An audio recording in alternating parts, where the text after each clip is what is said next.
I love this game. Silent Hill F may be one of the best horror games ever made, and more impressively, someone finally reignited a stagnant franchise and didn't ruin it. Considering that's what happens pretty much every other time, I think we have something special on our hands, and I want to talk about why. Silent Hill has quickly become one of my favorite series of all time. Earlier this year, I played through the original 4 games in their original forms, and definitely not through an emulator. I couldn't imagine doing that. And I've been absolutely obsessed with them ever since. I'm even putting a James Sunderland fit together for Halloween. The only remaining step is to take a pillow, and the way the games handle essentially everything, from design elements to character writing and even the consistently excellent soundtracks, have made it a strong rival for the more popular but extremely different tonally contemporary Resident Evil. So the original 4 Silent Hill games, the ones people tend to regard as being somewhere between good and, particularly regarding the second one, some of the best games ever made,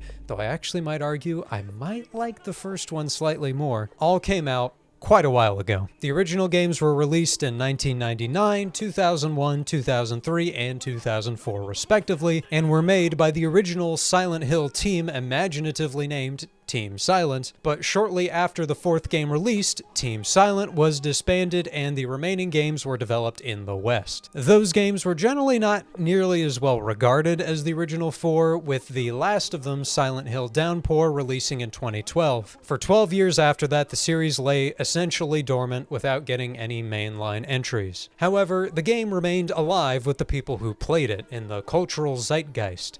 Even though a good Silent Hill game hadn't been released since I was extremely young, I was always aware of the series' existence. One would hear about Pyramid Head or The Fog and get a vague and fuzzy idea about the game series, about a tormented person getting lost in a mysterious American town to quite literally battle their demons. Then Silent Hill got a chapter in Dead by Daylight in 2020, and Silent Hill 2 got its remake last year, and these reinvigorated the series, and now we've actually got a new proper mainline game. I can't wait to jump back into The Fog, take a dip into Luca Lake, and just get to explore the town of Silent Hill. We're in Japan this time. One of the first things I want to talk about is that very difference. Up until I actually finished the game, I'd been avoiding anything to do with this new entry online, but one of the things I started hearing were complaints that it doesn't take place in the actual town of Silent Hill. Yet this is already one of the game's strongest aspects. As I open the video with, this game is serving to reignite a franchise. It's been dead for quite a while, and there weren't really that many loose ends that needed tying up with a new game, at least as far as the original 4 were concerned. And so they just decided to do something completely different, and that's great. Why? Well, there's another series that was in the same scenario, which hadn't released anything universally beloved since 1983, and nothing at all since 2005, and had the opportunity to resume itself. And it chose differently to Silent Hill. That may be a different medium from a different context, sure, but generally, I think we all know what has tended to happen when these series get restarted. Silent Hill F could have been a back to basics. In all likelihood, they'd have aped Silent Hill 2 because that's the one everybody knows and recently got a popular remake. So we'd have some guy who did something bad in the past that isn't yet revealed to us wander into the town of Silent Hill and eventually confront the evil he did. If they are really committed to the bit, there'd be a dubiously trustworthy female side character and a sly child that he tries to keep out of harm's way, alongside the brand new original villain, Dodecahedron Head, or something. But they didn't. Instead, Silent Hill F is about Shimizu Hinako, a Japanese high school girl who, while meeting up with her friends, watches as the fog comes, kills one of those friends, and goes on the run. We know intuitively she probably does not have some evil past action like James Sunderland, she isn't trying to rescue anyone like Harry Mason, and she isn't trying to right the wrongs of the past like Cheryl. At best, she's comparable to Silent Hill 4's Henry Townsend, who also was trying to escape a thing, but that's a vague connection, and as much as I like Silent Hill 4, we know that is not the game they'd be essentially redoing. Silent Hill F succeeds on its own merit in not only being a great Silent Hill game, but a great video game, and I would say even being a great piece of just storytelling in general. So naturally, I'm going to spoil everything about this game from this point forward. I played all 4 main endings of the game, which took me 34 hours, which I very responsibly spread across 7 days. That left me essentially no leftover time, but it was worth it. Each subsequent run from the first unveils more and more about this world and these characters, whether it's from new context or from actual new situations and cutscenes. So we're going to follow the game from the beginning, only talking about what we would know at any given stage and analyzing those things until we see the full picture of the game reveal itself. The best way your first run of the game can be described is inverse dramatic irony. Standard dramatic irony is you, the audience, knowing something that the characters do not. As you might thus expect, for essentially the entirety of this run, you have no idea what's actually going on. The characters definitely do, and everything Hinako is doing is a direct response to the big secret in these characters' lives that you are not privy to, and at first only have the faintest suggestions about. You don't even really know that there's a secret for a bit. It's a very different opening for the series. There's a flashback to childhood memories, a meeting with her sister, and then a hostile interaction between her and her parents, and then you're off to the races. You go see your friends, and experienced Silent Hill players will already be able to tell that something is wrong because there's nobody around. You don't encounter anyone at all until you're well inside town, and your old friend Sakuko's first words to you are calling you a traitor. 車が道を塞いでてさ。千鶴や？今は誰かと喋りたくて。私も後から行くね。うん。じゃあね。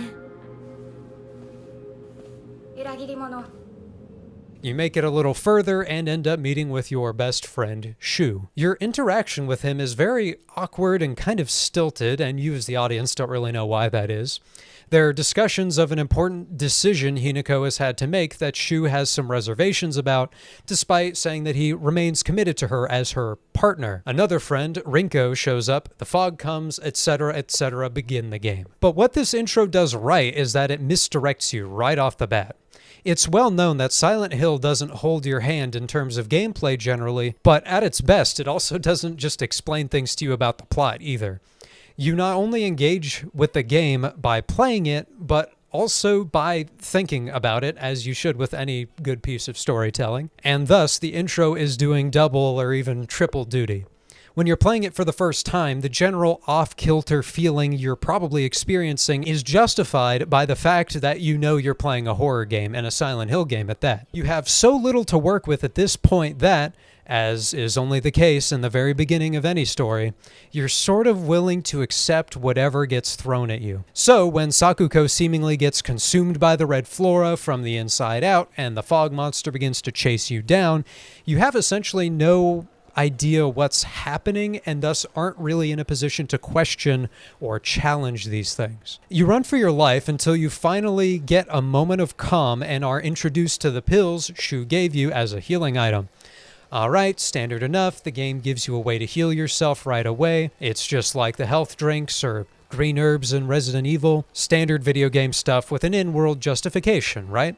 After some wandering around and learning how to fight, you make your way back to Chizuruya, the store you met with your friends at. You witness Hinako's best attempt at a funeral for Sakuko, which, while not super emotional to the player, you get like 6 lines out of Sakuko before this, is given a lot of attention. It makes sense for Hinako to be pretty upset about this, considering that it seems like she was close with Sakuko. You fight some more of those weird doll-like creatures that have been starting to show up and harass you, and after you beat the snot out of them, you get a headache, the world dematerializes, and you wake up in the other world. Every Silent Hill game I've played has the other world in some form or another, but Silent Hill F's take on it is very different, and it's that way, as you might expect, very intentionally. You wake up in this grand hall area and solve a puzzle. I tortured myself with the Lost in the Fog puzzle difficulty on run 1, but even on that difficulty, this puzzle is pretty simple.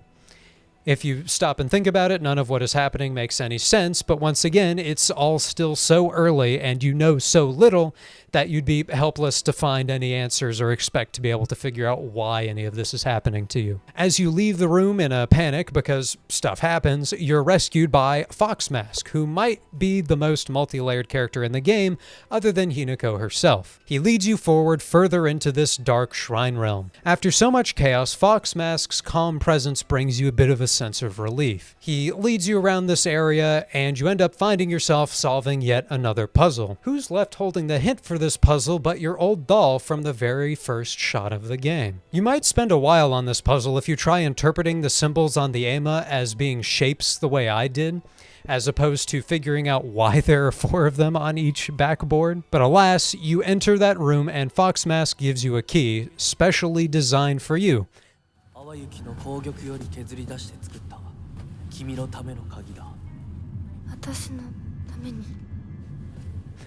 Thanks, Foxmask. It is a little interesting that it's specially for you. Why does he seem to have known about us beforehand? It's a horror game. We're in some sort of spirit realm. Must just be destiny or something like that. He even says you're worthy of entering a sacred realm. And, you know, as we're going, we get this little message from the doll, and it's not whatsoever worrying. As you pass through the door, you get knocked out. Shortly thereafter, you wake back up in the real world of Ebisugaoka. Shu is there trying to resuscitate you, but when you ask where Rinko, the other friend of yours who ran off, is, it takes him an oddly long time to register what you're saying. Shu comes off as sort of suspicious here, but it's hard to place your finger on why exactly that is. Then he walks off and disappears into the fog, because of course. You spend a while after this exploring by yourself. I ended up finding Sakuko's shrine and even a letter from her mother telling her that the strange voices she's apparently been hearing must be nonsense and rumors. Lends a lot of credence to this idea that maybe the town swallowed up everyone who wouldn't be willing to believe something supernatural like this could happen. The game is taking a lot of care to shape your view on what's happening, to give you bits and pieces, and this is but one. You even get another interaction out of Shu as you walk back from the shrine, even though you weren't going the right way. He's very playful in this interaction, and his tone doesn't seem to quite fit the context. After a horrible encounter with a giant flesh plant monster, you end up walking with Shu once again. You reminisce over your childhoods, and he reiterates that you can rely on him for anything. A slightly more normal interaction followed with him disappearing into the fog again. You know, it's kind of interesting how he never acknowledges that any of this is happening, particularly his whole disappearing part, or even just the severity of the situation in general. So now you're in a really, really foggy field, hunting scarecrows that sometimes pull an SCP-173 and follow you when you're not looking. But at the end of the road is Rinko's house. But here, Rinko, when she comes out to greet you, is pretty panicked. Her family is gone, nowhere to be seen. And as you enter her house, there's that doll again watching you go down the hall. It's kind of weird. And the bridge that might have been your way out of town is conveniently destroyed. I mean, it doesn't look that big or to be covering that big of a gap. There might be a way around it, but what can you do? I guess there shall not be any escaping that way. But Shu knows a shortcut that might allow for escape anyway. As you make your way out, Rinko gives you the Sadako stare, and the doll warns you about her. Then you fall down the stairs, land in the Family Guy death pose, and wake up in Otherworld land. You begin to wander a labyrinth this time around, and in one of the rooms you find the doll telling you not to listen to the Foxmask again, which is weird because you kind of have to progress. But you score a very cool Naginata, wander a library with books about your family, and after finally unlocking the next set of doors placed before you, find what you think is Sakuko crying on a bridge. She talks like her, but definitely doesn't look like her. This boss fight on hard combat difficulty on run 1 was pretty tough. And all throughout it, Sakuko keeps talking about being together forever, about not wanting to be alone, and this isn't the last time we'll be hearing that from her, actually. When we first met her, I didn't make much of the traitor allegations, but now I don't know what to think. Despite Sakuko's violence, she's almost pitiful, and when you finally beat her, a cutscene plays in which it's actually Foxmask that banishes her. He calls her an impurity of Hinako's that has been wiped away. He leads you to the sort of ceremonial water trough and has you do a ritual of purification. Purification comes up quite a lot. But when you step up to it, you end up continuing anyway because it seems that the fire's an illusion, but it's not, and as you fall, the doll tells you, do not trust Fox Mask. Very strange. He seems definitely off, but not necessarily so dangerous so far. But that's the third time we've been warned. You wake back up at the bottom of stairs in reality, and it seems what you saw of Rinko may not be so true. She calls you a klutz, but didn't do anything to you in your unconsciousness, and it doesn't even seem like all that much time has passed when you wake up. As you carry on, there's an indication where Rinko questions the continued partner business between Hinako and Shu, and Shu says he's never thought of Hinako like a girl and doesn't get what the big deal is.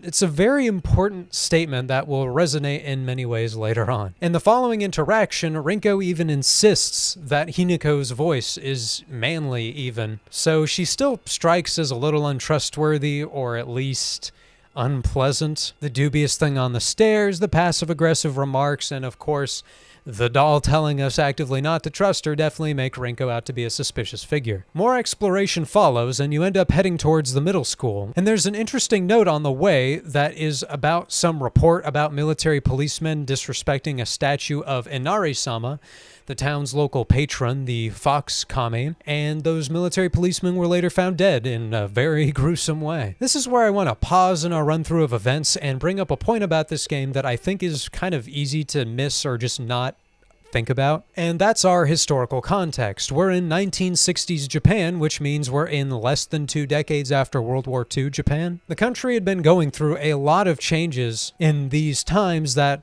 really date all the way back to about 100 years before the game's events, when the Meiji Restoration kicked into gear and started transforming Japanese society. To greatly simplify, after the Tokugawa shogunate, that's to say, the last one, was established in the first years of the 17th century, Japan closed itself off to foreigners until the mid-19th century, when the US quite literally blew open the doors of trade. Thus, Japan's industrialization and westernization began, and after the Boshin Wars removed the shogunate and established the emperor, industrialization continued, but not so much westernization. Cue World War II and Japan's many heinous war crimes. The US sends a fat man and a little boy over there, and for those and other reasons, Japan realizes the jig is up and the war ends. Cue the US military occupation until 1952 and Japan's actual westernization. You can see that westernization and modernization throughout the town in things as simple as the prevalence of baseball bats. And there's tension between that and the very traditional Japanese otherworld, and even the abandoned shrines in the real world that we come across. All this is just something to keep in mind for later. But back in the world of the game, we hear a radio broadcast from Shu, and at this point, it should be starting to become clear that the veil between what's happening to us and what might be happening in reality is pretty firm. Sure, some inexplicable things have happened, but they sort of fit with the Silent Hill-ness. But Shu saying something about lost and being the only one to understand you through some random radio broadcast is a big hint that something is very fishy about everything and affecting you more than it is the other people here. And then we hear Rinko talking about abandoning us through the walls. Shu seems surprisingly resigned about your fate, even says that you're suffering. I mean, yeah, we got separated, but their reactions seem like they're throwing in the towel for us really early. In the moment of Run 1, it's just so thoroughly odd because their responses almost fit the situation almost every time they speak, but there's always something about them that just makes you feel like there's just something about the context that they're responding to that you just don't see. When we do approach them again, they're talking about fooling you about something, but then they switch right back on. Another disappearance of them, more exploring to find them again, and Rinko talks about snapping Shu back to reality, saying if Hinako is even dead. She really must not have much faith in you, but no comments about how lucky or brave you are for continuing to make it back to them, or that it keeps happening. It's at this point you make it to the middle school, and it's weird how the two of them can stay together, but you keep being the one who's separated from them, no? Once we're in the middle school, Rinko and Shu take a break while you get to explore and look for the keys to a gate that'll allow you to pass behind the school and maybe leave town. This area is very interesting because it reflects on a lot of things Hinako has experienced throughout her schooling. Origami is scattered around, almost all of them implied to be from Rinko and regarding essentially her undiluted hatred for Hinako. This culminates in a puzzle box riddle which contains letters from Rinko to Shu. All of these talk about Rinko's hopes that she and Shu can be together, but once you figure out the puzzle box, you're greeted with another layer and another letter in which Rinko even insists that Hinako is dead, which isn't the first time we've seen that, and it still hits very strangely, especially because it's in a box that was presumably left here for us. And it even more serves to blur the line between reality and unreality and this realm and the other world, because we know Rinko did not, in fact, put that there. At the end is a confession of love from Rinko. But as you stand to leave the room, your sister, Junko, greets you through the window. She says that Hinako's friends will betray her as she betrayed them. お姉ちゃんどこ？お友達は永遠じゃないのよ。彼らだっていつか必ずあなたを裏切る。あなたが裏切り者と呼ばれたように。 This is all you're left with from her for the rest of the middle school as you solve a very fun locker puzzle involving transcribing letters into numbers. Might have been my favorite puzzle in the game, and the cry for help clue is very clever. But this all leads to you returning to Rinko and Shu, and at least this time they're still where you left them. But as you're approaching that room, you hear them talking outside about Rinko wanting to play Space Wars, the imaginary game that Hinako and Shu have shared since they were children. 新しい宇宙戦争を始めようよ。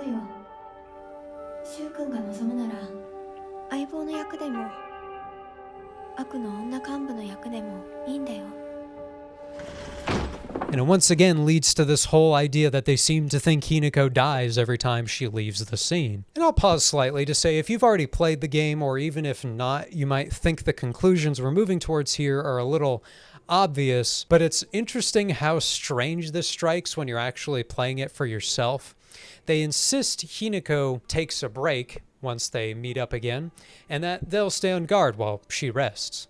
I wrote in my notes while playing at this moment, they are totally abandoning her. So she passes out, and naturally you're back in the other world. The next set of otherworld puzzles is prompted by Foxmask saying to prepare your farewells. The first section seems to have a lot to do with Sakuko. There are more notes indicating her being upset with Hinako for abandoning her in some way. We also get more confirmation on that idea I was talking about earlier with a note that says attendance to the shrines is dying out. Still hold on to this idea, as with everything I say in this first run section, I'm just layering for later. Anyway, once you clear this area, you find Sakuko caged. Your thought as the player might be that you're going to try and rescue her, but solving the statue puzzle results in you getting lamp covers and turning out the lights on her.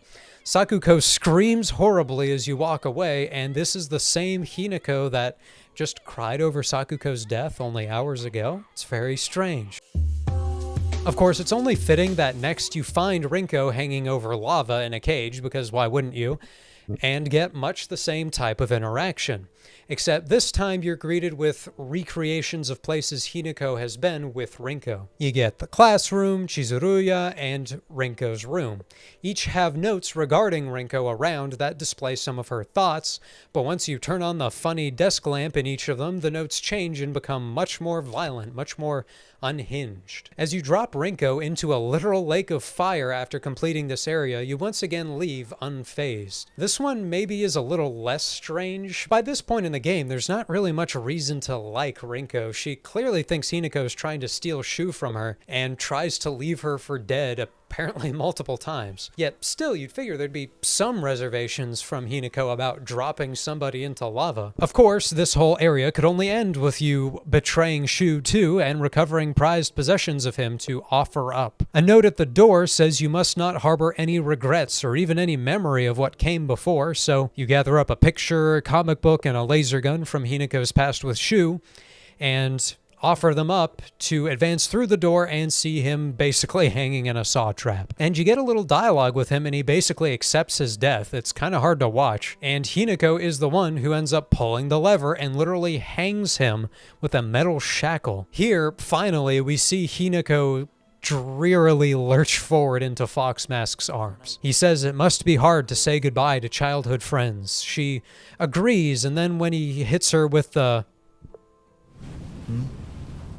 いえ She denies it. He does then apologize for making her go through all of this, but it's still all very strange. What are we advancing towards? Why must we kill our friends to make our way through this area? Of course, it should be fairly clear that we didn't literally just kill our friends in the real world, probably, but what does any of this mean? Not long out of the other world, it becomes clear our friends have, in fact, abandoned us. Hey, what did I say was going to happen? But at least the gate is open, so we make our way out, and it seems that the priority now is to make it to Shu's house. That maybe they'll all be able to meet up then, and hopefully this time actually stay together. Around this time, you encounter an older shrine, one that's been essentially abandoned. Again, the abandonment of these older ways features so heavily. You even find a divine tree that isn't too relevant now, but definitely will be later. You even get a missive about a secret sword that exists somewhere. We end up at Shu's house again as the next major destination. The door is locked, so we get a spare key in the shed and an incredibly important note. It's from Shu regarding his concern for Hinako, her headaches, and his concern that the medicine she's taking for it is starting to become a problem for her. She's asking for them more and more often. Remember those red and white pills from the very beginning of the game you were given to heal with? You've probably taken dozens of them by this point in the game. And I guess if you really think about it, that is a lot of painkillers to be taking in a couple hour span. It strikes in the moment that this is definitely a problem.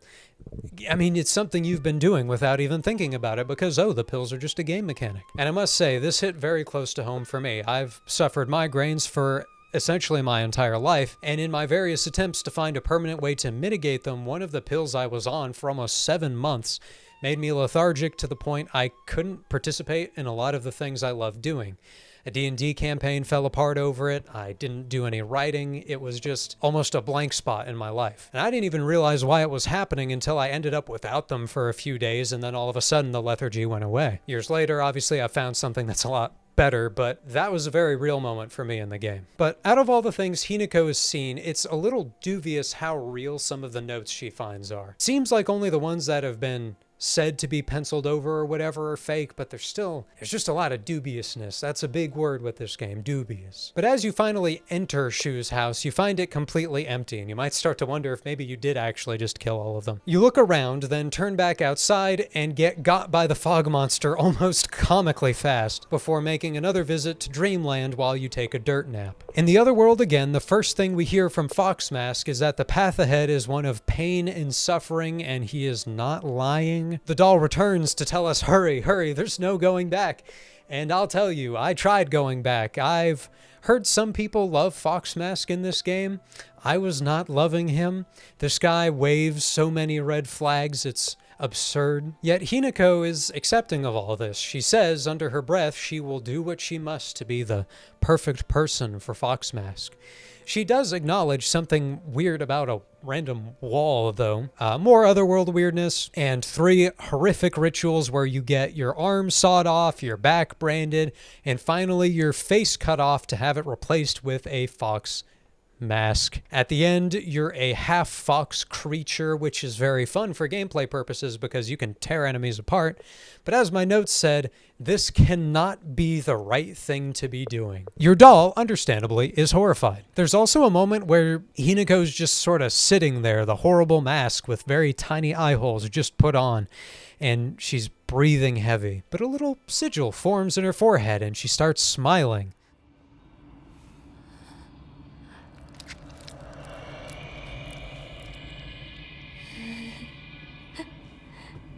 This moment alone seals Foxmask without a doubt as bad news, in case you wanted more proof. But even so, there's more to it, and not to mention that the claw we have now sure does look a little bit like the fog monsters, doesn't it? It was also around now that I came in the moment to respect the game for being as different as it is. I recognized in myself there was some of that I just want New Hope again tendency for the game. But here is where that finally died for good. From this point on, I was 100% locked into whatever the game had for me. After you've gone beast mode, there's a boss fight with a melted Rinko. This one is less interesting regarding Rinko herself, which is basically her just hating on you. But Hinako's portion of this dispute, where she wishes peace on Rinko, is very interesting because it shows that there's still some humanity from her we haven't been seeing from this otherworld version of her. And that comes with her beginning to have a sort of identity crisis as she recalls her full name, Shimizu Hinako, not just Hinako as she's been called by Foxmask this whole time.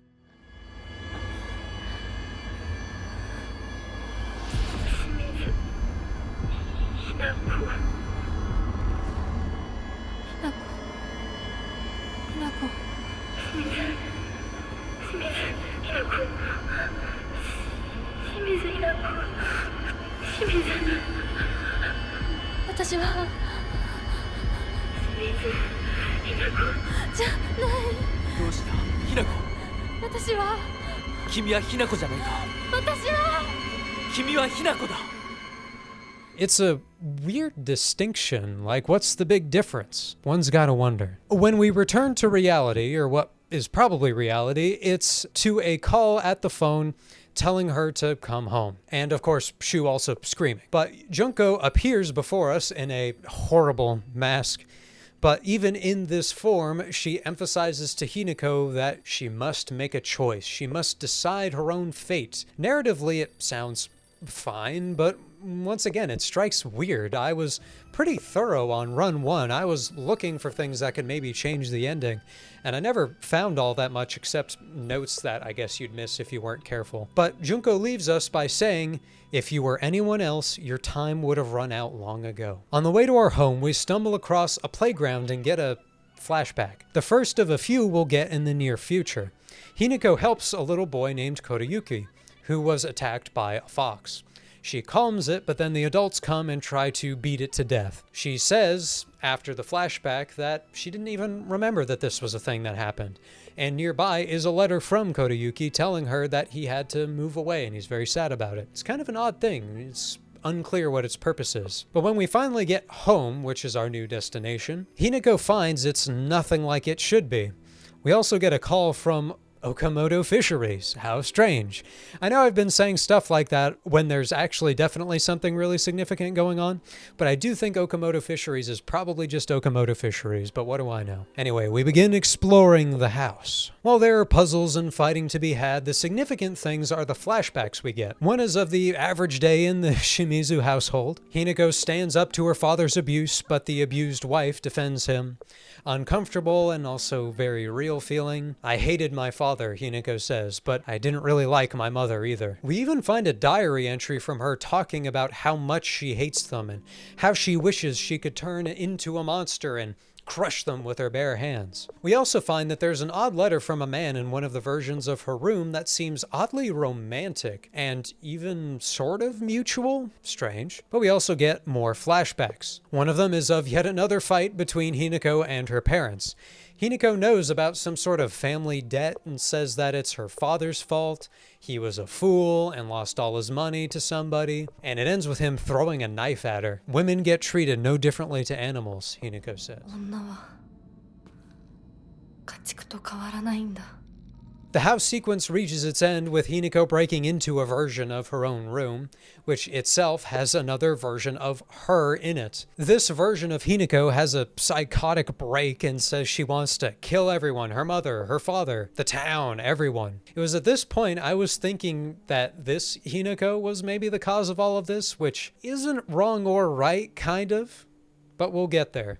As you exit the house, you find your friends hanging out and your parents eating a Texas Chainsaw Massacre-esque meal before they mutate into horrible beasts, one of which looks like the one that you dealt with earlier. Crazy, yes, but also the revelation to me of what's going on, where something in the game finally clicks for the first significant time. All of everybody's dialogue in this boss fight makes it very clear.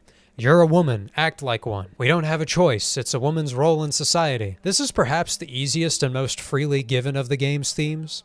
You can see it everywhere in the posters about what the men should be doing and what real women are doing. It's in how Hinako is presented time and time again as a tomboy figure and thus a misfit, someone that was avoided by boys because she was a girl, and avoided by girls for playing with boys. The game takes place in the 60s, where views on women, while on their way to changing, were still going to be fairly old-fashioned. Here's where the game really becomes a Silent Hill game. The villains in each of the games represent the fears and hatred of a key character. The most obvious example is Pyramid Head and the fact that under that head is James Sunderland.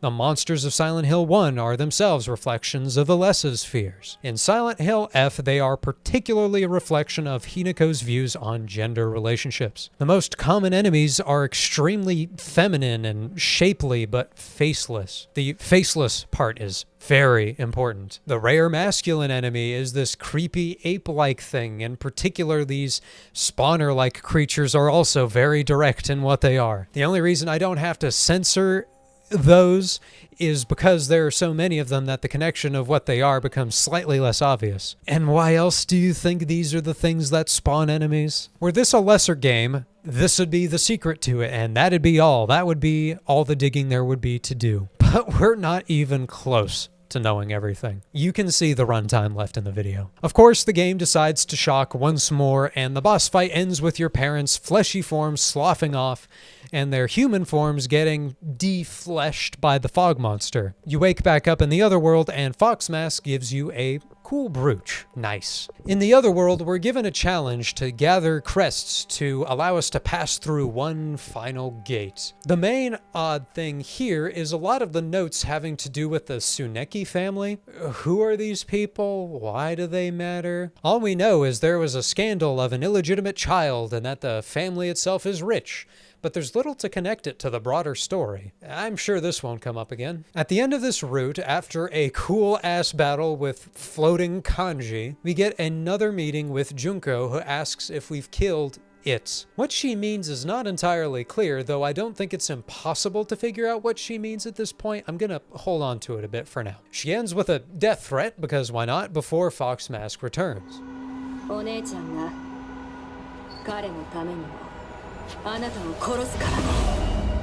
After solving a very clever puzzle with the emblems, we go through what seems to be a sort of marriage ceremony.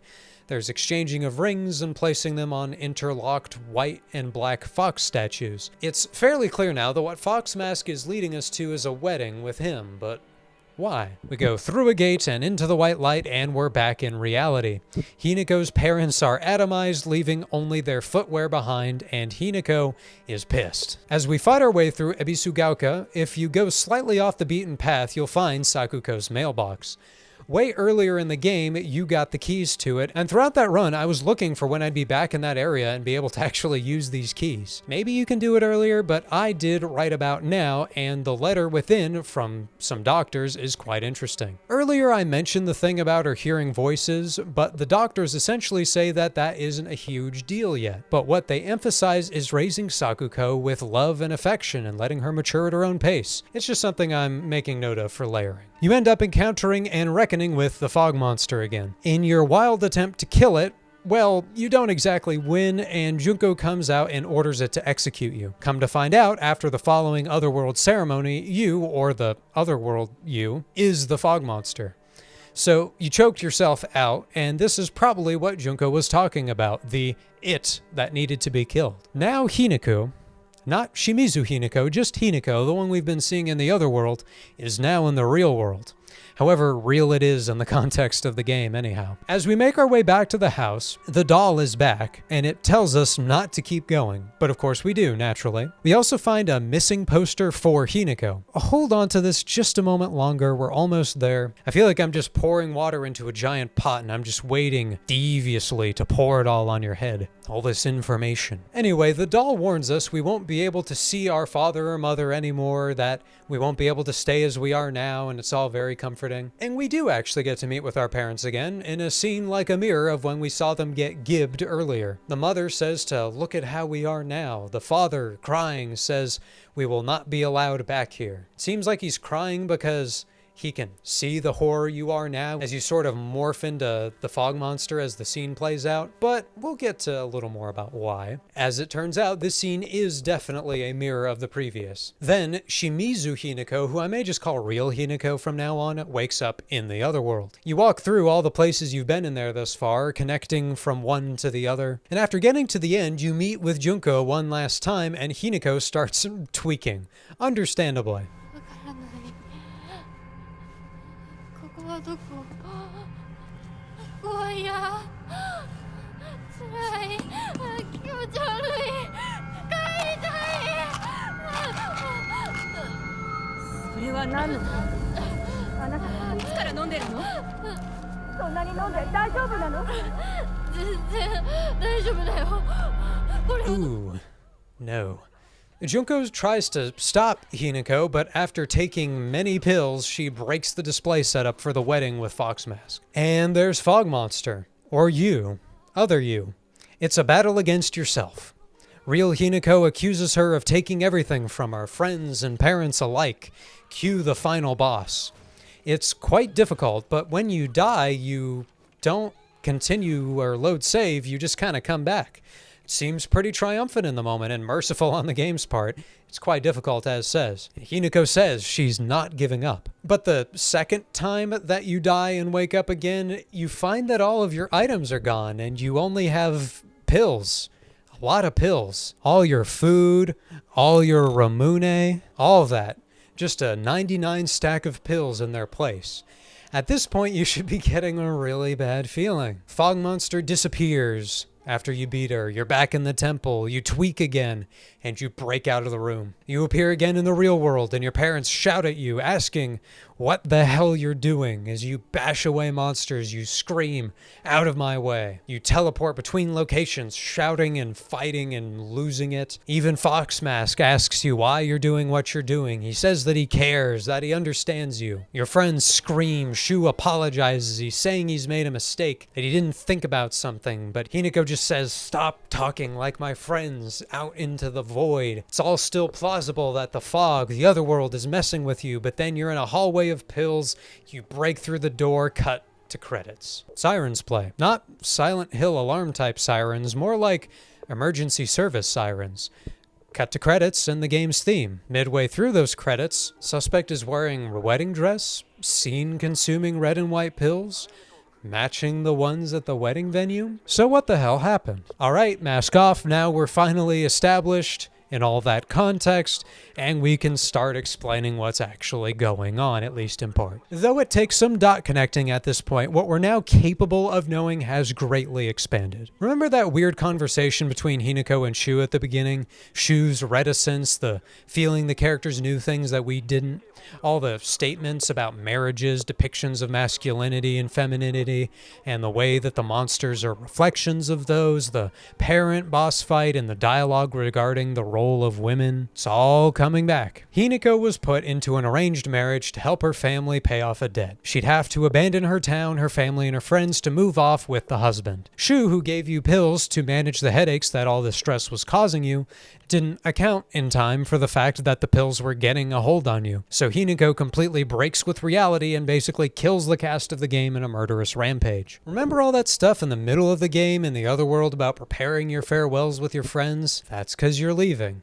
The difference between Hinako and Shimizu Hinako? She wouldn't be Shimizu Hinako anymore after getting married. Her name would be changed. Sakuko calling you a traitor and her clinginess about not wanting you to leave is explained by the fact that you are in some ways a traitor, because this will be you leaving her behind for good. Even the diary entry about you wanting to rip everyone apart with your bare hands. Not only does Fog Monster Hinako actually literally do that, but real Hinako does that too, essentially. Everything you've seen is been building up to finally clue you in on what's been happening. And that's it? The whole game is a drug allegory fueled by the poor treatment of women in the 60s? The answer is yes, actually, but it's also so much more. Some of you are noting the things I haven't quite said yet in that little explanation, and those are where we're going now. That ending we just got is abrupt and incomplete feeling because it's abrupt on purpose and is incomplete.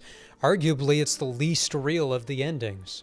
With the UFO one being the most real, of course. But I want to pause here momentarily to talk about the game itself. I'm not making a review, and I don't think I'm a particularly good judge of gameplay, though I do think it's pretty good in this game. Except weapon durability. Weapon durability was a miss. But that's okay. Anyway, I want to acknowledge that the developers of this game took a massive risk with what comes next. And that's that the ending we got was the only one we could possibly have gotten on playthrough 1. When I said earlier that it didn't feel like I could make choices to influence the ending, that was correct. I couldn't. And this is a very odd thing. Most Silent Hill games either have the majority of endings open on playthrough 1, even if certain ones, even negative ones like in the first game, are more likely the first go around, or they are more like 3, in which there's only one ending allowed in playthrough 1 too, but that mandatory ending is the good one. But this game gives you the worst one on your first run and tells you, go play it again. And I'll admit, I was a little frustrated with that at first. As said, I had to get this game recorded in the span of a week, and I do not have all the time in the world. So the fact that when you check the ending screen, it says, among the fact that the other endings require you to never take any pills, which does make a lot of sense, that not only do you have to beat the game at least one more time, but 2 more times to achieve a certain, almost definitely crucial ending. And I deflated a bit. But you know the crazy thing? The second run in particular is not only quite different from the first, but also kind of better. So now we get to move on, and with some exceptions of things that don't get revealed to the very end, we can approach this totally differently and a little quicker. The entire beginning of the game is recontextualized now that we're on run 2. We understand why everyone's a little awkward. It's meant to be. It's meant to be essentially their last meeting like this before Hinako gets sent off to the wedding ceremony. So what does it mean that the fog comes again? Where are we and what's really happening? This is a very interesting part of the game to me. Maybe someone's already figured out a perfectly definite answer, but I like coming up with my own ideas, so here's what I think. Right at the end of the previous run, we found a missing poster for Hinako. This is when Ibisugaoka is at its least tied to reality, I think it's fair to say, but at the same time, we can find our opinions on sort of a spectrum. On one end, we have everything is in Hinako's head, and this is all a delusion that precedes her rampage, or what happens in the other endings. And on the other end, we have everything literally happens as presented, but only Hinako retains any of it when it ends, maybe. Obviously, that end of the spectrum is out, though I'm getting a little ahead of myself, because several things that happen definitely do not reflect in the reality of the other endings. But I'm not quite sold on this end of the spectrum either, obviously. Or I wouldn't have described this as a spectrum, just 2 choices in which one was correct. To me, the fog that is the essence of Silent Hill, though in this case less powered by the old gods of Silent Hill itself, but more so by the dying kami of a modernizing Japan, told you this would come back, definitely does take Hinako for some amount of time out of reality. And what she experiences is real, in the sense that her dying in the fog probably would actually result in her permanently being lost. And overall, her experiences are a reflection of her mental state, much in the same way we've seen in other Silent Hill games. Some of the things we hear characters say are probably actually being said somewhere and in places Hinako can't be. Particularly when we hear Rinko talking about what we now might understand as Hinako's disappearance, and Shu being unwilling to accept it. Hinako's conscience herself probably wouldn't manifest that sort of thing because she'd not have any reason, even subconsciously, to dream that up. So I think that that's how this is happening. Maybe they're not saying those things in that place and definitely not in that context, but the fog has put Hinako on the clear side of the one-way mirror to see a bit of reality peeking in there and again. But what does New Game Plus have to show us? The first half of the game is basically the same as the first run, really dominated by the new context I just elaborated on. There is, however, a key difference.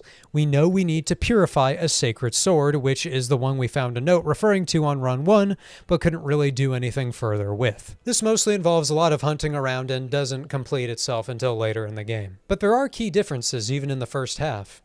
In the scene where you first come back from the other world to see Shu trying to wake you up, there is something different. Very subtly different, but different. And it's the doll. The damn doll. It's at the door before you get knocked out. This game is courteous enough to warn you when a cutscene is different on subsequent runs, but I didn't see this until I was going over the footage. But the doll being there is interesting. We still don't really understand it or its role in the story. It seemed to have our back, but really a creepy-ass doll is all good? It's kind of hard to believe. Another interesting thing we find during our next playthrough, which might have been there before, but I can't say, before the big difference happens in the second half, is a doctor's report we find about that Kodayuki boy who was attacked by the fox earlier. It mentions how, after the attack, he became like a different boy. much more studious, more capable. This is a useful piece of evidence for a theory that we'll talk about later on. We also find a letter from Hinako's soon-to-be husband. It's very flowery and even says that the suitor calls the same village as Hinako home. We also find some lore in Ebisugaoka. Previously, that sacred tree where we found the sword note from the earlier run seemed to be the center of the town's faith at one point, as it was the oldest thing around and thus was worshipped. But it got struck by lightning and set on fire, so the next oldest thing were statues of Inari-sama, the fox god. So faith shifted over to that. Even in its time, it was an ancient and forgotten thing, really, which is pretty interesting and might lend to the credence of the fog being the result of an angry, almost forgotten god. At least in part. The note itself that tells us this, very hostile towards spirituality, also describes the myths surrounding the faith change. Namely that foxes entered the area to protect from a water dragon that had haunted the area and released poison gas. This, surprisingly, will come up again in a fairly relevant way later. But the next major difference, other than the fact we spend the majority of the Otherworld section as post-Fox Operation Hinako, comes when we make our way back to Shu's house. If we've been good and not touched the pills, we get a new cutscene. She leaves the pills behind, and it's a hard letter for her to read. Shu clearly is still pretty upset about the arranged marriage himself, but promises they'll always be partners. It's a very touching moment, and Hinako tearfully accepts this new paradigm that she's leaving Shu behind. From this point on, the game is very different. The following Otherworld stage, where we collected the fox parts, is now essentially cleared and we can walk straight through it, but careful exploration reveals the attic, where you have to solve a puzzle to claim some items said to be needed for one of the endings. I plan to get endings 2 and 3 off the same save, and the actions of both diverge not long after this. This time, when you're on that walk down the hall with Fox Mask, we now know this character to be Junko. And after the Rinko boss fight, Fox Mask staring us down to confirm we're just Hinako and not Shimizu Hinako is even more suspicious looking than before. And this time, when we get the phone telling us to go home, Junko asks us if we will kill or be killed, which was not what she said the first time. もう十分。殺すか殺されるか決めた？ She tells us to choose death, to be killed, which we can interpret to mean that Shimizu Hinako is not the version of Hinako that Junko wants to win. She also tells us either decision we make, if we survive, will come at a great price, which is a pretty literal truth. Death was ending 1. A great price will be paid in the 2 we're about to see. But before that, we've got to get the sword. The 2 endings we're looking at getting next both involve the sword. The first ending requires purifying the sword after you get it or just not getting it at all, and the second ending requires getting the sword but just not purifying it. So either way, having the sword contributes. And this thing slaps. It kills things fast and repairs itself when you use other weapons, but we purify it not long after, which means that that boon is gone and now it's just another normal weapon. Alas. But the part in these playthroughs that is the obviously most different part is back at Hinako's house. This sequence, in terms of what flashbacks you get and your meeting with yourself, are entirely different depending on which ending you're moving towards. But we're on ending 2 here, so the first starts with a friendly clip between Shu and Hinako and him saying he's glad she's the way that she is. Then her mother comes in and sort of harangues her about a cute outfit she bought for her. It is a little sad. I do feel slightly for the mother, I guess. I mean, it does seem like she tried to do something nice for Hinako, but at the same time, she should know what Hinako does and doesn't like, so. We also find a prescription list for the mother, which goes without comment for a bit. Considering what we've seen with Hinako and drugs thus far, it's a little discomforting, but there's not a lot to go on as to why we're seeing it. There's also a very short diary from Hinako about the big day's approach, and during this section, April 6th has featured as the day we find a calendar of to help us move through areas, so now we find when the game is set for sure. The day of the wedding. We get another scene of Hinako battling her mother, and her father tries interrogating her over something she did wrong. But the important thing is the conversation that you end up having with yourself again. Just die, she says. She even says, if Shimizu Hinako dies, I might be reborn as someone else. 死んで？え？って言ったら、あなたは死んでくれる？ But then there's also the idea that someone who's kind today might turn into a completely different person tomorrow. And then her face falls off, just like fog monsters. Then, boom, like a slap to the face, you get a key to open the drawer, a stack of letters from a lover hoping to get married. Hinako says in response, "Koriyuki-san, remember the kid from earlier bitten by the fox? You putting it together yet? If not, follow me down the trail just a little further." Junko once again reiterates to kill it, and now we know what it she's referring to, and the sinking feeling that we've probably already been kind of having returns in force. When you come to meet with your sister for the last time as Shimizu Hinako in the other world, you are literally dispelled by Junko, and it seems like you're about to get wiped out. And then the doll shows up on her shoulder. Now the argument is not with Fog Monster, but with Otherworld Hinako. The camera literally moves to frame the perspective as now being from Otherworld Hinako as the real one battling no longer real Hinako, who now appears herself to be acting doll-like, possessed, like the enemies you fight in the game. Shimizu Hinako is banished for good by Fox Mask, and then Shu clubs him over the head, which is quite funny. But Hinako protects Fox Mask, and there are some hard words between them. This is a great scene, penciled in by Hinako calling Fox Mask Kodayuki. For it being in the other world, this is a scene that is probably occurring in reality, even through the distortion Hinako might be experiencing it through. But now we know who Fox Mask really is. And then we find out why Shu gave her the pills. Though this won't end like the first run, Shu was the reason that it goes the way it does in one way or another, and he really is a tragically flawed character. As a tragic flaw is not just a bad quality, it's a good quality that in excess results in bad outcomes. And here it's Shu's love for Hinako. He acknowledges that Hinako doesn't want to marry and doesn't want this new life. But as Hinako comes to accept it, he goes and tries to chemically change her mind, basically. I don't really think Shu is a bad guy. It's difficult to even judge him fully as we don't even know if he's an adult yet. But it was the wrong thing to do. Something I'll bring up again later as well. And when it's defeated, Shu is all that's left behind.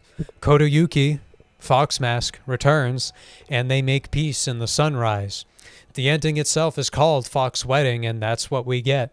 This is the ending where Hinako marries Kodayuki, does what was expected of her, what her parents needed her to do, what even might resolve the debt problem that they have. She's willing to move on with her life, advance into the next stage. Kodayuki has good qualities. He does protect Hinako much throughout the game. But I never saw it that way. You don't need me to say that. You know I didn't think that about this. Because what happens halfway through the credits is this. そろそろ中に入ろう。肩を冷やす。はい。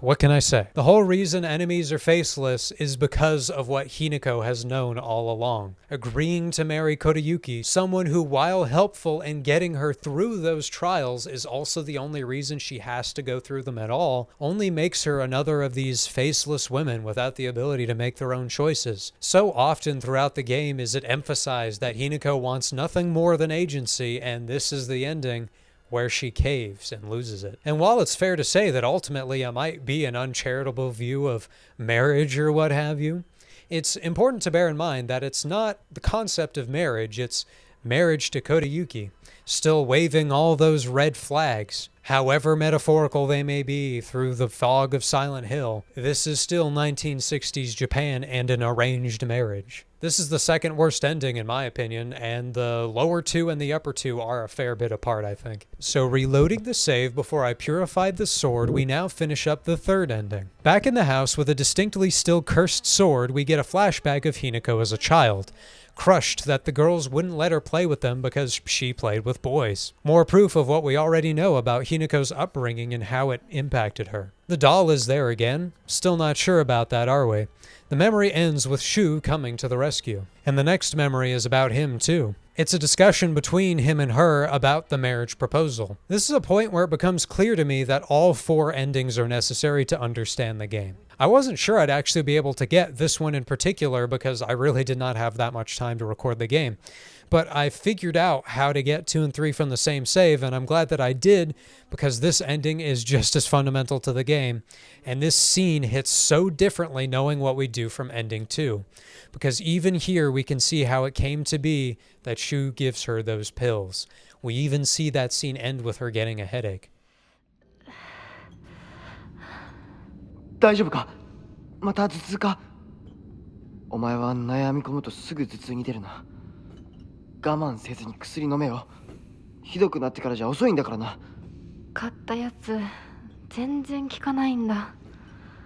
そうか。また俺が見繕ってやるから、お前の体質に合ったやつを探してみる。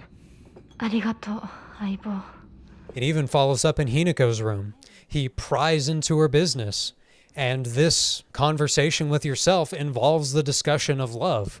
Illusory Hinako seems to question whether that's what she's actually feeling towards Kodayuki. It seems pretty clear she isn't. She even says that it isn't what she felt for Shu, implying there might have been a timeline where they might have been able to be together. But even that doesn't seem to ring quite true for some reason. And it ends again with a face peeling like what happened with the previous illusory Hinako. To me, it's very clear that endings 2 and 3 are sides of the same coin. It's down to that, but also other things we're about to see. When real Hinako ends up in the hall of the otherworld to break the display again, we see Junko. Hinako emphasizes the importance of her choice, and Junko says it's too late. But Hinako wins this time, petrifying Junko as the doll watches on. This time, when Otherworld Hinako and real Hinako encounter each other, things go very differently. You beat up Fog Monster again, but not for long, and when it finishes, you're fighting a very unhappy Kodayuki. The doll's still there as well. Shu comes in again with the steel chair, and then Kodayuki goes all, nine-tailed fox. And the speech at the beginning of this is very interesting because it really rides the line on how literal any of this is. Part of it surely is Kodayuki wants to marry Hinako, but then it goes on about the fox spirit wanting to marry a human. We've seen things about foxes spiriting girls away. There are letters around I didn't quite have time to go over yet detailing how missing girls would be said to have been spirited away by Kame to go get married. This is quite literally that. And combine that, we know factually Kodayuki was bitten by a fox, and assuming that one doctor's report from earlier was true, it changed him. And even the Tsunekis, his family, were known to have those ties. It does strike me that there is a real supernatural element to the story here. This doesn't feel entirely metaphorical, and it's why I don't think everything we see here is just in Hinako's head. As the fight commences, Hinako continuously asserts her independence, and the fox begins to actually understand her perspective, it seems, going from this blood-stained red to a more natural fox color. And Hinako is even gracious at the end of the battle. The fox even calls Shu gallant, which is interesting. And that's pretty much the end of that ending. In the mid-credits scene, though, Shu and Hinako flee out of the other world, but the fog still remains. The corruption, at least, is gone, and the lights are back. And they're in their sort of normal, playful nature here. And they run off into the distance. And then we get a radio broadcast about poison gas opening up in Ibisugaoka, right next to the doll. Poison gas vents? Well, I didn't really mention them till now because I wanted you to get a taste of what I was feeling in this moment. And that was, what the hell? But essentially, this is where the cut gets very deep. This ending is the most important for actually understanding the game. And to think I might have not gotten it in another timeline. What I'll say is the poison vents have been mentioned in odd places. You might have remembered the poison gas I mentioned in relation to a water dragon. And now that we know they exist, it's still true that what they actually have to do with the plot is pretty unclear. And the doll is still there, hanging out by the radio that basically tells us Shu and Hinako die because they didn't put batteries in their carbon monoxide detector. It even seems Hinako got an actual end to her character arc in this run. She chose independence. She chose Shu, her old friend. And yet something is still missing because she just returns to what she had before. even after this experience. There's a concept in Silent Hill games known as going full circle. That's to say, after experiencing the events of the fog, you don't actually learn anything and continue to act the way that you did before. Many regard the Maria ending of Silent Hill 2 to be the first and primary example of going full circle, where in Maria coughing at the end, it's implied that the same thing that happened to James and Mary will happen between James and Maria. What I think we just experienced is that full circle ending, but for Hinako. After her experience in the fog, she has the same feelings, the same opinions, justified opinions maybe, but there was still something she needed to learn from the fog that she hasn't yet. And that brings us to the last run of the game. I will admit at this point, especially since you can't skip half the game in this one like you can with 2 and 3 by just building off the same save, this run is definitely the game's low point enjoyability-wise. Less is different this time than between runs 1 and 2, and the thing you do to make Ending 4 actually occur isn't very interesting in of itself, but if you're going for Ending 4 anyway, you're already committed, so who cares what's another run. It is indeed an essentially standard run until you're on your way back towards your house from Shoes again, where, on the route, you offer up that brooch of yours you got at the end of run 1 that's been with you ever since, even from the beginning of your other runs. The most interesting and most important part of what she says when she does this is that she needs more time to figure out if she's worthy of the brooch. I also found on this run that the water dragon's poison was in reality, or perhaps just mechanically anyway, a natural occurrence within the town, as opposed to it being the doing of a water dragon. And yet with the last ending emphasizing that that's what killed us, I find it doubtful that the story itself is superfluous because no matter what we do, the natural phenomena of the vents just kills us anyway. So I do feel like there's a little more to what's actually behind those. But we'll circle back. Returning to Hinako's house, we get a flashback to a discussion she had with Junko. Human Junko, not crazy, creepy owl mask Junko. And seeing her this way, while she still supports the decision she herself already made to get married, is different because here she really understands what Hinako's saying to her. And this line Hinako gives in response is the fullest explanation of her character. It's not something we didn't already know, but it's just the most succinctly put. 私には幸せになれるかどうかよりも自分で運命を選べたかどうかが大事なの。 The conversation ends with Junko commentating on how, in the time they're living in, the life Hinako wants may not be possible, but she hopes that it either is or that it will be. And in general, the things we hear from Hinako this run are a lot more self-assured in a way that is different from the way we've seen her before. It feels healthier, more balanced, even though it's often in almost imperceptible ways. She isn't manic anymore, nor nervous or doubtful. She finally seems like she knows what she's about and is confident in that. And a crazy conversation follows. Not a flashback, an actual conversation. One that seems a lot to me like it's actually happening, even if it's facilitated by the fog, or what have you. We know her mother is not a reliable narrator, and that her defense of Hinako's father would be in character for her as the beaten down yet accepting wife, yet what she says and the way it's framed, music and all, implies otherwise. Her mother is stronger than Hinako gave her credit for, standing up to her father on numerous occasions.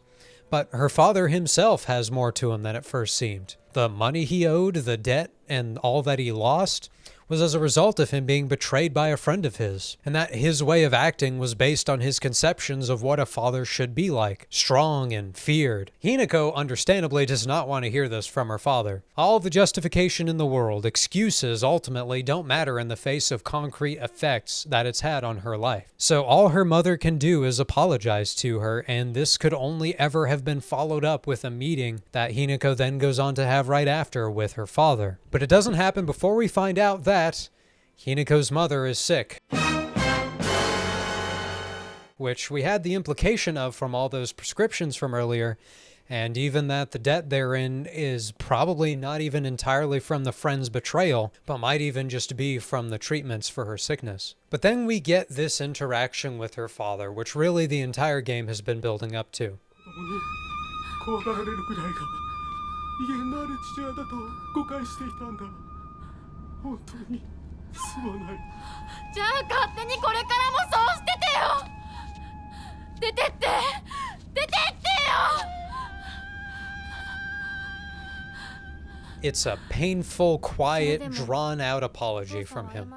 And illusory Hinako is here and absolutely not having it. And he says that he believed a proper father should be feared by his children, that it was just what he felt like he needed to do. We can bring it back again to that cultural context. It seems to be something that's present across the world and across time, that some people view the role of a father to be someone who is feared. Kanta himself says that, and he falls right into that archetype. And yet, Kanta is one of the most complex and sort of difficult to talk about characters in the game. We can't blame the Hinako of this memory for being completely unwilling to forgive him or even hear him out. Kanta did not have to be the way that he is. Even though the mindset he embodied as a father was prevalent before his time and still exists now, it always was a choice he made to be that way. And with Hinako, she's someone who had to grow up not being able to trust either of her parents. Not her father for being the source of her fear, not her mother for doing nothing to stop it,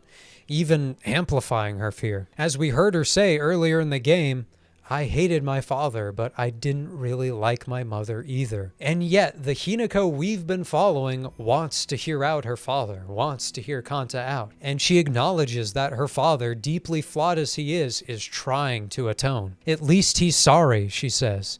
And this scene is just perfect. She doesn't have to listen for his sake, but for her own. And as Kanta says, I might be hopeless, but not all fathers are. And that was probably one of the most striking things that the game said, for a lot of reasons. To start, it's just true. In my own way, it's horribly painful seeing this confession, because one of the things I feel the most lucky for in my own life is that my father is to me nothing like Kanta was for Hinako. And seeing this character, fictional he may be, acknowledge how he could have been different, knowing how Hinako's life could have been different, how much he could have added to it, it's just sickening and heartbreaking in equal measure. In the beginning, you're really sold this proposition that both of Hinako's parents are worthless.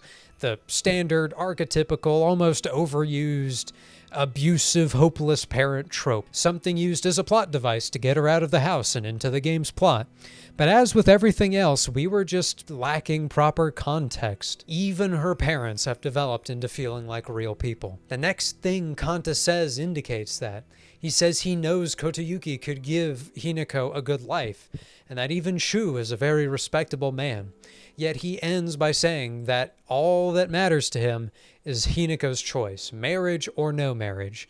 That now, whether this was ever the case before, he just wants her to be happy and that he's sorry. And the way Hinako handles this, though we've seen her own faults displayed in many ways throughout the game, is perfect. She doesn't forgive him, but now she finally understands him. And what's more, she understands the most important thing about this interaction. That even if she shouldn't forget the harm she suffered from her parents, it doesn't mean holding on to that hate is the right thing to do, nor good for her. And that is a difficult thing to admit. And that's the incredible thing about this game. I still have more to say about the themes, but there isn't a single faultless character in this cast. The parents' flaws have been spelled out.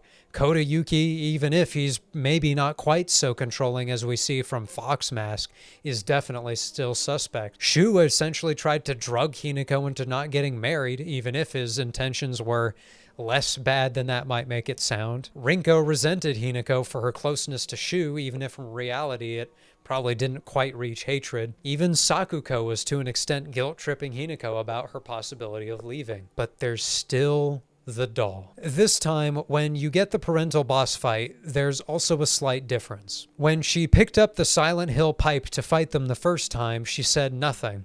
Now she says,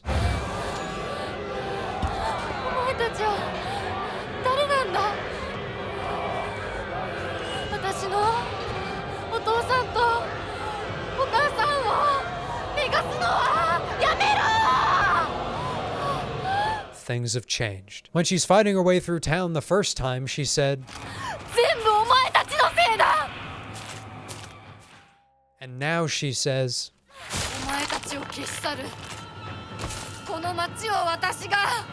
取り戻してやる。 She reaffirms her ideal. 私は家畜の餌のように与えられる幸せよりも這いずり回ってでも自分の力で得られるものを幸せと思う生き方をしたい。 When being choked by the fog monster once more. And all of this reaffirmation of one's own agency, it's at this point I'm also getting why you really needed the multiple playthroughs. Without everything that came before, without seeing how Hinako reacted to all of this when in such a worse mental state, and without our knowledge of not only the bad, but even the good in everyone who's been a part of her life, do these statements mean anything? People rightfully mock stories with very similar premises about controlling your own destiny and ideals like that with their characters when those characters don't really have anything actually holding them back from doing what they want to do. No reason they can't make their own decisions or people trying to prevent them from having that agency. But we've seen how Hinako has lacked these choices and how others have desperately tried to take them from her. So when she reaffirms her agency, it actually means something.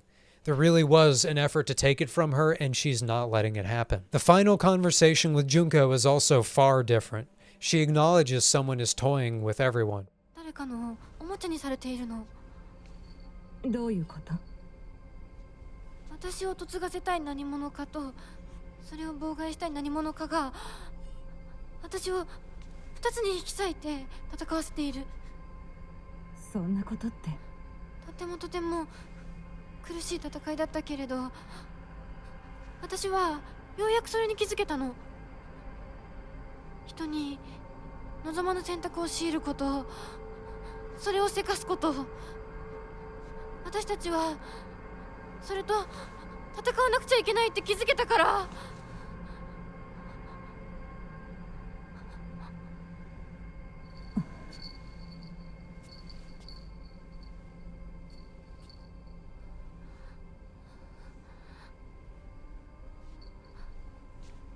ごめんね、お姉ちゃん。ごめんね、お父さん、お母さん。私やっぱり親不孝者だと思う。でも本当に私の幸せを願っていてくれるなら、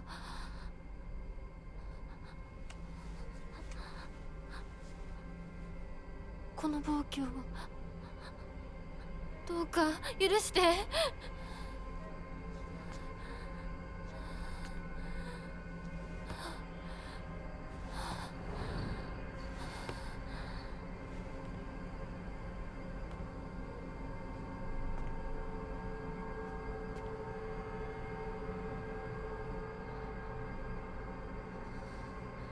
これが私の選択、そして私たちをもてあそぶ者たちへの抗議。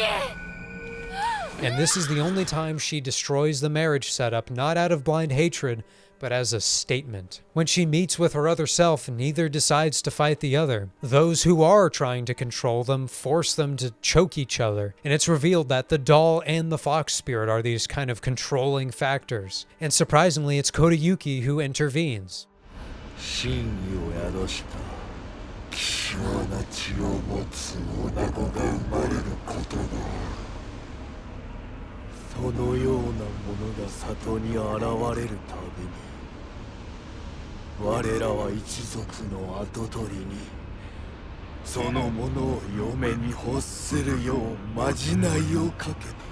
And he's made yet more complex by finding out that it wasn't really Kodayuki who was entirely motivating his actions. All that we found out earlier about his fox possession, just as we originally heard from back when all we knew was that a fox bit him, leads up to this. It's literally about Akami quite literally provoking him into his courtship with Hinako because she herself is blessed with divine power. which itself is probably some reflection of her ability to be in the fog. Kodayuki separates himself from the fox spirit, and the otherworld Hinako battles that. But then we have Shimizu Hinako, real Hinako, though that moniker is now less appropriate, and the doll. Throughout the very sick dual boss fight that follows, Hinako expresses all her doubts, all her concerns about the future. Whether Kodayuki would turn out to be like her father, whether these are choices that she really should be making at this stage of her life. As the fox spirit is defeated, she says, 私たちがどんな未来を選ぶかわからないけど、何を選んでも悩んだ分だけ受け入れられる。もし悩み抜かなかったら何を選んでも受け入れられる。 and the battle against the doll construct completes, and yet without direct answers. Kodayuki assists them out of the crumbling temple and defends the fox spirit, saying, you know, it's been a long time since its last wedding. Another hint that the whole modernization and death of spirituality thing is still really active in the story. But the important thing is that Kodayuki acknowledges what Hinako wanted him to know the whole time, that she needs time to figure out things for herself, and that's what she says. 酔狂なまじないによって生み出されたものではないと。 One day, Hinako says she'll have her answer for him ready. The other world fades to Abisugaoka and the fog, and before the mid-credit finale, we get a letter from Kodayuki. He talks about an experience he had being shown different candies by children, and he says he must discover his own dreams before he evaluates his own feelings about Hinako. A fittingly indeterminate answer. And we'll just let the end play.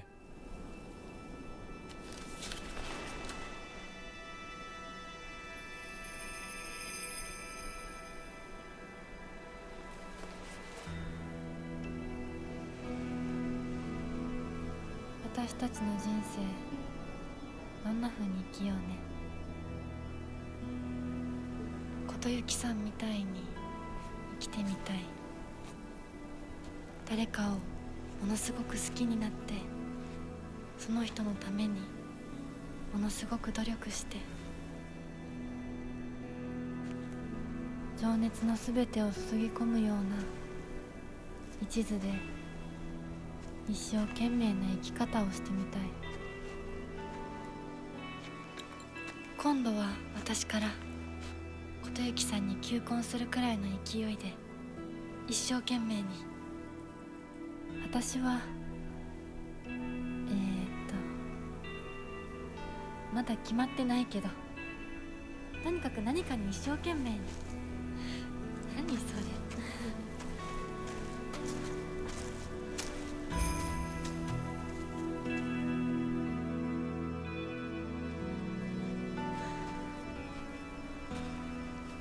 ここは静かだね。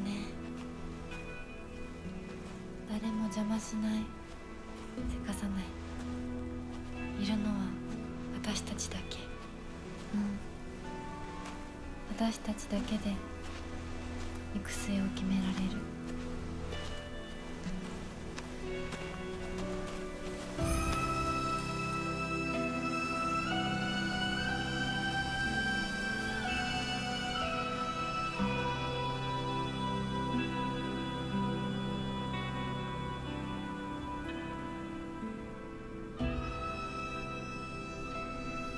こんな静かな恵比寿ヶ丘は初めてかも。ここは私たちだけの静寂の恵比寿ヶ丘だね。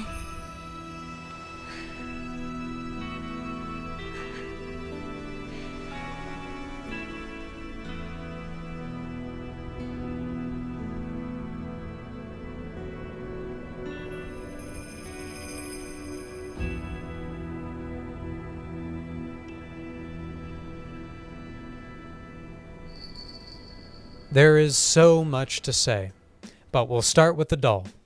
Throughout the game, it has been instrumental, scary, and helpful in equal measure, and a fundamental part of this ending. But what it is never stated, and it never speaks the way the fox spirit does. But what I see is that the doll is a few things at once. It's the curse on the town through the poison vents, the water dragon, and what have you, attached to Hinako through the same divine power that attracted the fox spirit to begin with. But it also, and probably more importantly, is Hinako's self-doubt. The doll essentially wins in Run 1, and that ending is described in its achievement as being something where she drowns in self-doubt. It's the ending and the run where Hinako's friends and loved ones seem the most put against her, the most traitorous. Not a single one comes out fully on her side except sort of Shu, and even then, we know later on that he gave her the pills that end up being her downfall. The doll wins too much in that ending. Her self-doubt leads her to the break, the overwhelming stress that tells her all is lost. And the moderation we see from her in this final ending, still unsure about what she'll do, but assured of the fact it's her right to make that choice, is why the doll lays flat on the ground in the temple and gets left behind as it collapses. Now these two halves of Hinako can coexist, and she can make up her mind on what to do. There might be some who would be disappointed by this ending, who wish it ended with a return to Shu, the forgiving of him, or even the same for Kodayuki and an implication that their marriage is destined or that it's gonna happen at some point or whatever, because that sort of ending feels like it'd complete the story and it'd be better, but it's not. The ending is sort of vague and not clear about where Hinako's life will go because that's the point of the story. All she ever wanted was agency, and now she has it. We don't want her obligatorily bound to Shu, who has atonement of his own to do. Not to Kodayuki, who, even if manipulated into being worse by the fox spirit, was still at best controlling. We want her to be able to make these choices free of conflicts of interest, to make them of her own free will and nothing else. And so we don't know what that choice will eventually be. Just that when it happens, it'll be hers. And that's really the only thing that matters. And while I could still see the argument that this is all metaphorical, that this is all in her head, I do really think this is what the fog did to her. That it did happen in some way or another. One, because it seems to solve the very real problem of the poison vents, and second, because of the motive of the game. While the Kami and Oinari-sama definitely do not come out of this game looking all that wonderful, there's a definite sorrow in everything in this game about how Japanese culture was being sort of lost to the modern world. A sympathy for the old ways, even demonstrated in things as simple as praying at the Hakora, or the dedication to the representation of some of the most beautiful things that this sort of spiritualism produced. Even if it's complicated by the fact that it also produced the culture that attempts to basically enslave Hinako. It's complicated, but that's what makes it interesting to think about. For that reason, and because it might be a little more in line with Silent Hill's motivations as a series, I think that what she experienced was real. Whatever that means to you. But that there being spirits and gods and whatever involved does not devalue the fact that it's still the resolution of her character arc that resolves the story. This game is excellent, and I hope you see that. So few other games play with your expectations, with what you do and don't know, and your impressions of characters so well. While there are some slight hiccups in the third run being a little weaker and weapon durability being kind of annoying, those are so minor compared to how excellently the story is told. That's the video. It's long, took me ages to make, and took tons of effort from everyone involved, which was actually 4 people this time, but I hope you enjoyed it. This is, I hope, the epitome of the new J-Bat. Much as Hinako, even if in a much less important, if non-fictional way, I felt the need to do something different with the channel, something more fulfilling for me. I hope it'll work for all of you, but either way, succeed or fail, this is the sort of thing I want the channel to be. It won't always be games, probably won't even always be about a specific piece of media, but I really want to be able to put my thoughts out there uncompressed, make them as good as I can, and then share them with you. I hope you'll be there with me for it. If this sounds like a place you want to be, we have a Discord if you want to hang out with my editor and I, and a Patreon if you're crazy enough to want it, where we post all our videos early. As we close out, I'd like to thank our patrons. Shadowrunner, Sonny, Isaac Parrott, Raymond, Don, Sadako, and Cavalier of the Knights of the Inner Circle, Vion, Jodion Void, and Razor the Arcader are knights, and Greer, TOW, and Craig are loyal squires.